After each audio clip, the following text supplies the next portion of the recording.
Welcome to one more edition of Politics and Random. I'm Egberto Willies, your host. Today, I am honored to speak with Dr. Omekongo Dibinga. He's an upstander. His life mission is to inspire all across the globe to take a stand when they witness an injustice, no matter how small or large. A John Maxwell team top 30 speaker. He's an international speaker, trilingual poet, TV talk show host, rapper, and professor of intercultural communication at American University, where he also serves as a faculty affiliate to the Anti-Racist Research and Policy Center. He is the author of Lies About Black People, How to Combat Racial Stereotypes, and Why It Matters. Buenos dias, señor. Omekongo Dibinga. How you doing, my brother? I'm great, bro. How are you? I am great. Look, it's an honor speaking to you. I remember our early days back at CNN I reports when I think we got a little bit too hot for our britches, that it kind of slowly went down because it was too substantive compared to the milk toast thing that they were doing at the station. But how have you been? I've been good, man. We were killing it, back in those days, man. It was a lot of fun. It's great to see everything you've done with your own platform. But I just been plugging along, raising kids and teaching kids, traveling the world and trying to create more communities where everybody could be celebrated and not tolerated, which clearly is needed now more than ever. But yeah, it's going well down in DC. Still running my wife and I still running our yoga studios, prioritizing wellness because you got to put your mask on first and Oh take care yeah. of yourself before you go do this work, and just taking it day by day. Now, Dr. Debinga, let me ask you this. Tell us a little bit about yourself first. Who are you? Yes, well, as was said, my name is Omekongo, and that says who I am within itself. My parents are both from Congo, former Zaire, and that's where my name came from. I was named after the person who saved my life my grandfather's life as a child, and it was a great warrior in our village. I was born and raised in Boston, Massachusetts. My parents made their way to the United States in the 60s and ultimately moved around and settled at Boston, where they got their doctorates from Harvard and taught there for a while. So I was born in Cambridge, and they did a lot of activism, Pan-Africanist. That's how I was raised. So I grew up with my eight siblings in Boston. Graduated high school, spent the year at Morehouse, transferred to Georgetown. Really got a love and a passion for international affairs, and that's kind of what my academic work has led to. So did my undergrad there, master's at Fletcher School, and did my doctorate in international education policy. And that was a great place for me because it allowed me to merge my interest in international affairs, also being a teacher. I did education policy, but also I did my doctorate on Jay-Z because I'm also a rapper and a spoken word artist. So I was able to, and I did my doctorate on him. So I was able to combine all my loves there. And, since then I pretty much stayed in DC, raising my three kids, like I said, and traveling the world trying to create more upstanders and not bystanders. My company's called Upstander International. And so we do consulting and, speaking and leadership training on how to create more upstanders and not bystanders. I think the first time, we did a whole lot of I reports. I don't know. I think I have quite a few hundred of them under my belt as well as you do, and we had Mhm. some page counts out of this world. We were, I would consider us some of the most serious ones that used any platform that we could get to Oh, promote yeah. social justice, etc. And that is what I've seen you doing throughout your career, in all that you do. But first and foremost, let me first tell you that I think teaching is the ultimate profession in this world, the most important profession, and I don't think it gets enough credit that it should in this country. Where you're from, where I am from, Panama originally, you from Mhm. Congo. It's amazing because again, we revere teachers in those lands, unlike what it is here. What do you think? Do you think some of the malaise that we see in the country today, some of the miseducation, the ease with which people can be ill-informed, misinformed, and disinformed is a result of us not having um, the, the right respect for the teaching profession? Well, what I would argue is that there's so much respect for the teaching profession and fear, which is why it's under attack. Oh, okay. You know what I mean? I Because like that narrative. Yeah. you know what I'm saying? Because Yeah. that's the first group that people are going for. And as somebody who does work in schools, public schools, private schools, charter schools, I when I look at these attacks, I have a whole chapter in my book on critical race theory, and I notice that in these schools, they're not coming for the gym teachers. They're not coming for, The even some of coaches. yeah, the coaches. They're not coming for building services. All of these people whose, professions are important. They're going for the people who teach history. They're going for the people who can, transplant knowledge to our kids. And so and of course, who else are they targeting in the schools? The librarians. So they are targeting the people with the most knowledge. They're trying to take over the school board. They're bringing these racist folks to the school boards and all of that. And so because of the importance that teachers have in our society, they're not just being ignored, they're being attacked. And if you look at what's happening in our society right now, much of what is happening has to do with what we have not been allowed to teach in our schools. Look at, we haven't had civics in schools for like 30 years plus. Hmm. And so you got people saying things like, oh, Vice President Harris needs to change the role and what happens in Gaza and things like that, not knowing that the vice president has no role to play and can't go against the president. They think that the president can just make laws. Yeah, they can do executive orders, but laws, there's this whole thing called Congress. There's this whole thing called the House of Representatives. And like kids and just don't know these things, and therefore adults don't know these things. And so they look at all these individuals as the guys holding all the power, and it's this guy, it's that guy. And because of that lack of education, that's a huge problem. And then we have to obviously talk about things like book bans, where over 10,000 books were, have been put on the ban list, last year, more to come. So people fear education. As we both know, it's one of the first places that dictators go for. They go to take over the media, and they go to challenge the intellectuals. And so we have to bring that back. We have to raise kids that are intellectually curious. We have to become intellectually curious as a society, and we have to embrace all forms of history as opposed to trying to deny it. Now, by the way, has your book been banned yet? Not yet, not yet, not Well, yet. it's about to, right? I'm sure it's coming. It's coming. Now, given that, and I don't want to get directly into the election right now, I want to more concentrate on the disinformation that is out there. Sure. I love the work that you're doing. Okay. I follow your TikToks, and I like how you came out and gave the whole rundown on the election. I like but you haven't only done that on the election, you've done that on a whole lot of other things.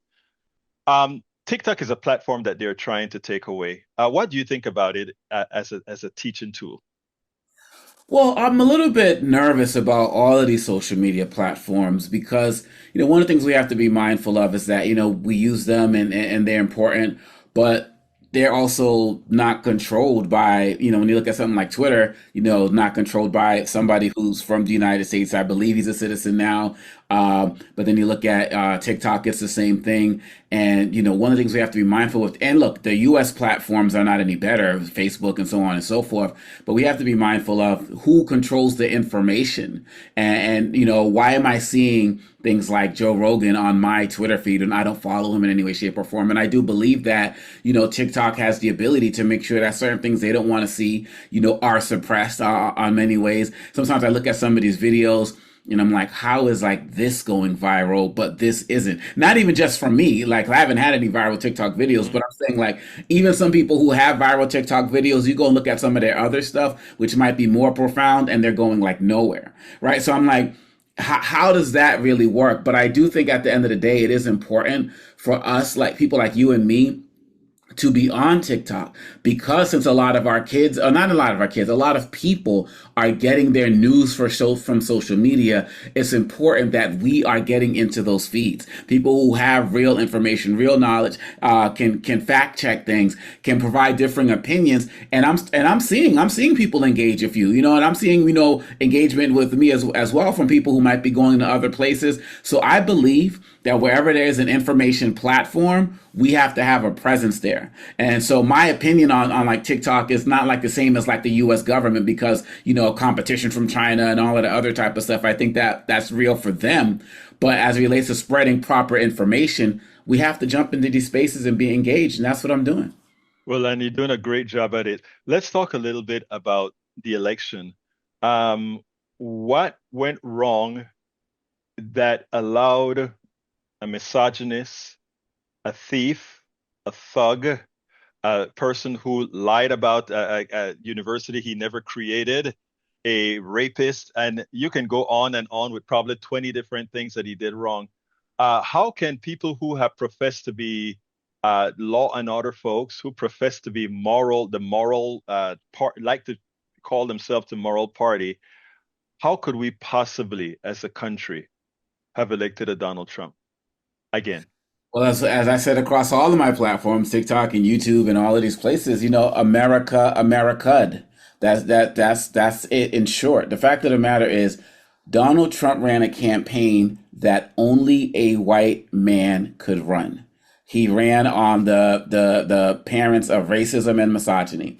It's a same sex marriage. It's two males. He ran on those things. Look, they say that Kamala Harris ran on identity politics. She couldn't have run farther away from her identity Hmm. because she wasn't allowed to. But Donald Trump was the one who said, "Look at me in my beautiful white skin." What's more identity politics than that? Donald Trump also ran on the politics of misogyny in terms of abortion, and I ended it. Everybody wanted it ended, and I'm proud to have done it. This idea that I'm gonna, machismo. This idea I'm gonna protect you no matter what. Like those types of things. That's at the core of America. Look, as much racism as we've experienced in this country, black men still got the right to vote before white women did. So the misogyny is deep, and so Obama had the racism, but he didn't have the misogyny. Hillary Clinton had the misogyny. She still won the popular vote, but she still didn't win overall because of the electoral college, right? What did Shirley Chisholm say in the 1970s? That it was harder for her to run as a woman than it was for her to run As a as a black black woman. person.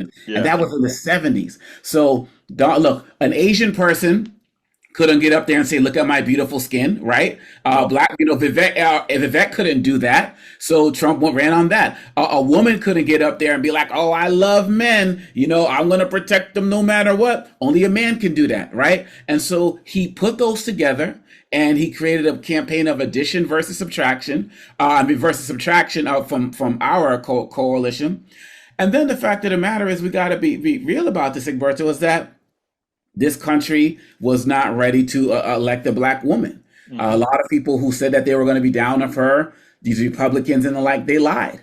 And then he also took advantage of the racism that exists between, people who are black and people who are of Latino descent as well. And that hate that exists between us. There were some who just said, "I will just never vote for a woman." Some would just never vote for a black woman.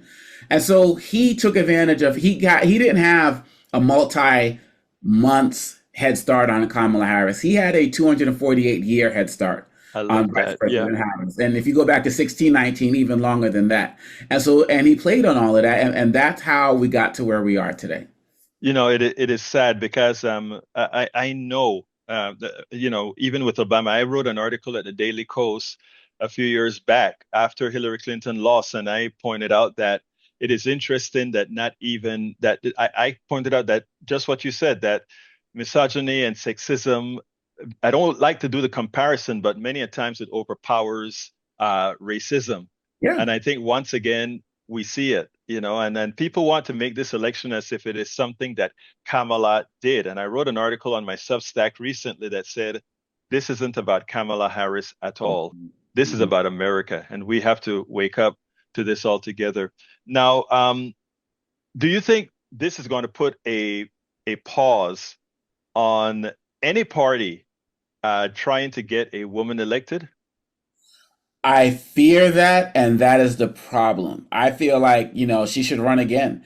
And people's like, "Oh, well, she didn't have time to do primaries." All right, go do the primaries. Like, see what happens. And I believe that the Democratic Party should keep putting up a woman until America is made to be ready for it. Look, you can't undo hundreds of years of misogyny with two electoral cycles with a woman at the top of the ticket. That's Hmm. just not how it works in our society. And like other countries have had women presidents, and then like some of them have, systems where, they have to be certain levels of representation of women, and there are disagreements with that. But it allows women to be put in people's face as potential political leaders so that when they get to the top, people are like, "Okay, we've been dealing with this for a while."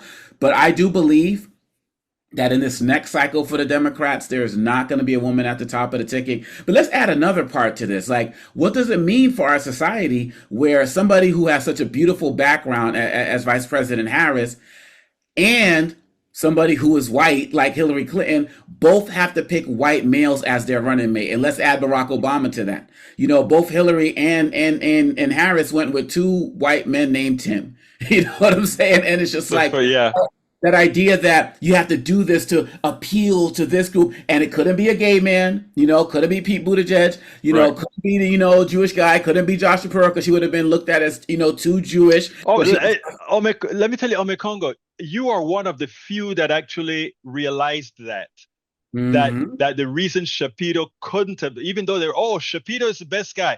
Oh no, Donald Trump would have made mincemeat out of that ticket. Oh my gosh, are you kidding me? And again, that's identity politics at its best. Yes. So Kamala had to pick a white cisgendered male who represents Midwestern values to be on her ticket. Why couldn't she run with two women? Why couldn't she have like Wes Moore? You know, why couldn't she have a Ruben Gallego? Because that's what, you know, because we also have to have a conversation about the Democratic consulting class and the people there, yes. you know what I'm saying, who basically need to be there. And I'm saying that we need to take over the party and we need to shatter that. So if we get two women who run together as the candidates, if we get a white person and a black, like whatever it is, the status quo has got to go. But I feel like if they keep this same Democratic consulting class, we are going to have a white man at the top of the ticket in 2028. And that is going to be extremely problematic if they do it because of their traditional views. If people win the primaries and so on and so forth, that's of course fine. But in terms of who we say needs to be there, people are always saying people like, the governor of California or Kentucky. They're up on Kentucky right now. That's what I'm saying. Andy Bashir and all of these guys are just like, nah, we need to keep coming back hard. We got to take over this party. You know, I had a call. We were talking from a healthcare, the president of a healthcare for all organization yesterday. And that's what we were talking about. And I told him that that progressive stayed quiet during this election. There's a whole lot that occurred during this election that we were supposed to speak up again about, but we never wanted to be accused of the one bringing down the ticket. Yep. And we held our tongues. We held our tongues. And now I think it is time that our tongues be held no more. Yeah. Your thoughts on that? Yeah. I feel like a lot of us, did come back, we were upset with like, why is she embracing, the Liz Cheneys and stuff of the world? And, because her consultant said you got to build a broad coalition and people saying she's running away from the base. And I'll be honest, like, I didn't really feel like she was running away from the base at honestly, because, she was still in black churches. She was still doing, she was doing black media, not enough, but she did a lot of black media outlets, so I'm not going to say not enough. She did a lot. There were some places I wish she went to as well. But I feel like at the end of the day, folks who were on the, one of the reasons she lost was not because of the turnout for Trump, it was our turnout. Didn't show.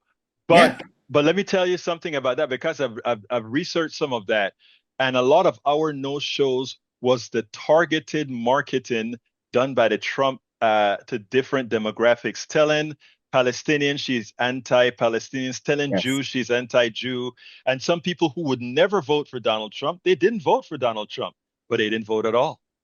And that's one of my challenge with the level of sophistication of those of us people who identify as progressives or so-called progressives. When I think about the uncommitted movement, I'm like, that you all would not see what Trump had in mind. The guy literally said that Gaza it's great beachfront property. And if we have the political sophistication needed to understand that vice presidents don't make decisions, you at least put in the person that you have the chance of influencing the most. Right. Now, look, I think it was not cool for like a Palestinian person or someone who's like pro-Gaza, to not be at the DNC, and we can talk about those things. But it's like Bernie Sanders says, it's like, okay, yeah, we can talk about Netanyahu being a war criminal and stuff, but we still have to get in somebody who we could possibly pressure. And when I look at people like Rashida Tlaib and all of those folks, pulling back, look, I get it. But again, this is about options. And now you got a guy who's going to be the ambassador to Israel, Mike Huckabee, who said there's no such thing as a Palestinian. Yeah. The guy who's going to be the U.S. ambassador, the Israeli ambassador to the United States, currently lives in the West Bank. And so Right. the lack of, strategic, and I get it, we're hurt, we're feeling, and then, you're listening to a guy who just was lying to you about what he was going to do, and you decide to stay home for that, or you decide to go for a Jill Stein, who only appears when there's a woman candidate on running for office because she didn't run in 2020, and Hmm. you vote for a guy who sat at the table with Vladimir Putin. Like that lack of sophistication, Trump actually took advantage of that. And look, my family's Congolese. Like, I've been dealing with genocide in the Congo, and a lot of part of it's supported by a lot of the U.S. policy. So I've seen it firsthand what happens when this U.S. government is part of policies that is destroying your own country. So I'm sympathetic to that, and even with that, I'm still voting for Harris because we can pressure her to do. And I feel like her policy Right. would be Yeah. different. Yeah. Look, that is important. I mean, after all, Bush bombed my country, just bombed Panama City, Colon, and David.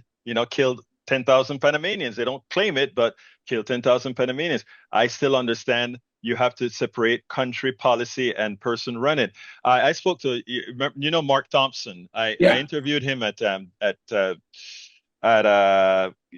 Net Roots, and we were Hmm. talking about the same thing you talk about. It is time for us to start pushing the envelope, and I think coming now, starting now, I think progressives have to leave and you tell me if you agree or not. I think we have to leave the constraints of the Democratic Party for those who have held their tongues. And I think now that the Democratic Party is in flux, it is time for the progressives not to fall back on the who they wanted, Rahm Emanuel. They're talking about throwing Rahm Emanuel as the leader of the DNC. It's time for us to speak up and not only speak up but take over. Your thoughts? Oh, absolutely. And, sometimes with this whole thing of, progressives, sometimes I call them so-called progressives because some of these white, progressives are the type who have that diversity fatigue and, don't really want to be as inclusive as they claim to be because they see so many of us rising, the Westmores of the world, the AOCs of the world, the Rashida Tlaibs of the world. And so I believe we do have to take over. We do have to, from the ground up, we have to challenge the consulting class. There's a lot of folks who are in these consulting classes. Roland Martin was talking about this. Some of these organizations just opened up like this year and got these consulting contracts and the like. And so we got to get in. We got to get on the ground game. We can't think about 2026 2028 because we got the midterms in 2026. And there's a lot of work we can do locally if we start to say this is what we want. And look, we got the vote. You know what I'm saying? In terms of we got numbers in terms of young people. There's going to be a whole slew of new voters who are going to be coming in over the next few years. And so yeah, this is the time not to withdraw. And I'm getting so upset, Egberto, because I'm seeing all of these, oh, I'm done. I'm going to go chill for the next 4 years. Oh, y'all Mm. can have it. I'm just going to be sitting my popcorn, all this other type of stuff. It's like No. now is the time to get engaged. Roe v. Wade ended because right after Roe v. Wade was ushered in, these folks who are anti-abortion, they started then. They were having rallies every year, protests every year down in Capitol Hill. There'll be like 10 of them. But it was like, we're going to stay the course. Our impatience is part of the problem. It's part of the reason why they get over. Because if Biden doesn't do something now, if Harris doesn't do something now, then it's like, all right, well, we're done. We're washing our hands. And that is part of our complacency, is part of the reason we got here. If we got the same amount of votes that Biden had for Harris, she's the president now. Yeah, by a Period. Bottom landslide. line. By a landslide. And look, we're talking for Roe v. And this is what I explained on my KPFT show, 90.1 FM. I told them, look, it took 50 years for them to overthrow Roe v. Wade. Some of the people who started the attempt to overthrow it are dead. Yep. The movement continued. That is what those of us that claim to be progressive need to do. We need to stay with the movement. We keep having these lapses. Obama came in and we went to sleep. It was Yes. like, no, you can't sleep on Obama. You have to push Obama. That's right. Biden came in. We didn't quite go to sleep on Biden, actually, because again, if you take a look at the policies Biden put out there, was a hell of a lot more progressive than Obama. The closest one came is Roosevelt. But that said, we have to stay engaged. But Mekongo, I can't. We have to talk a little bit about that thing behind you, lies about black people. Why did you write that book? I wrote the book because I felt like coming out of 2020, the book came out in 2023. I felt like coming out of 2020, there were a lot of people who, especially like non-black people, especially white people, were saying, okay, I was at the rallies, I shouted Black Lives Matter, but what do I need to do to go deeper? How do I challenge what I know more? And so I wrote this book to challenge the lies that have been told, because once you challenge the lies, then you can work towards policies that embrace the truth. But something was interesting when I was doing this, Egberto, is that I went online and said to people, tell me the lies that you were told about black people. And I expected the majority of people to respond to not be black, but the majority of people who responded were black people. And so they were talking about lies that, we were told black people can't swim, black people don't go to college and all of that. So the book is about anybody who needs to challenge the lies. The book is, each chapter deals with a particular issue relating to a lie, lies about black people being more prone to be criminals, about education, about the history of housing, about black people and images in the media. I go back to that. I have a chapter on artificial intelligence and how racist that is. I also infused the book with interviews with people who are on their anti-racist journey, people of diverse backgrounds. I also, of course, infuse it with some of my own poetry as well. If you ever want to hear some, just let a brother know. And then there are activities that people can do in the book as well on their anti-racist and what I would also call pro-equity journey. And so that's what the book is about. People can learn more about that at liesaboutblackpeople.com. Liesaboutblackpeople.com. I'll have that in the accompanying blog that will come with the program. So, Senor Dr. Omekongo, what would you have liked me to ask you, talk about, or anything that I didn't? I mean, that's always my last question. If you ever heard my interviews before, The most important thing that you could ask me is, what happens next? what happens next?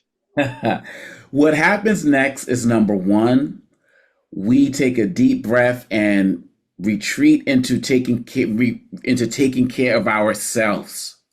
We have to look at our habits that are preventing us from fully engaging. As somebody who, as a news consumer, like probably the majority of my waking hours, I decided, for example, I have to stop doing that. I have to make sure that my news consumption is minimized. I have to make sure that I'm getting my sleep. I have to make sure that I'm getting my rest, that I'm getting my exercise, that I'm checking on my diet. Because look, many of these guys, in my opinion, are going to try to take us out on many levels, whether it's, physically, whether it's through changing our platforms, destroying our platforms, whether it's through investigations, incarceration, whatever it is. But we can't take ourselves out.